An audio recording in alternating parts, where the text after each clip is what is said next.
गरीब ब्राह्मण की परीक्षा। राजा ये जानना चाहता था कि उसकी प्रजा कितनी दयालु और परोपकारी है।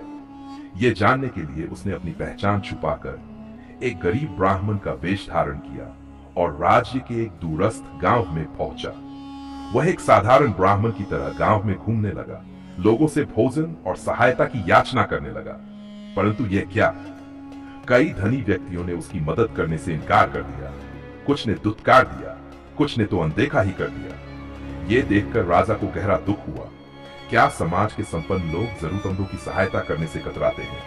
लेकिन तभी उसकी नजर गांव के एक गरीब ब्राह्मण परिवार पर पड़ी। जब उसने उनसे सहायता की गुहार लगाई तो उस ब्राह्मण और उसकी पत्नी बिना किसी संकोच के उसे अपने घर आमंत्रित किया। उनका घर बहुत ही साधारण था, कुटिया टूटी फूटी थी, भोजन भी बहुत सीमित था।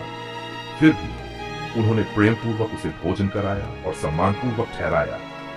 क्या ऐसी उदारता कोई सोच सकता है?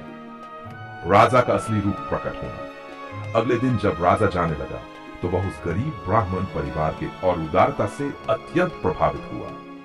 उसने अपनी असली पहचान प्रकट करते हुए कहा, मैं कोई साधारण ब्राह्मण नहीं बल्कि तुम्हारा राजा हूं। उस ब्राह्मण परिवार की आंखें फटी की फटी रह गई।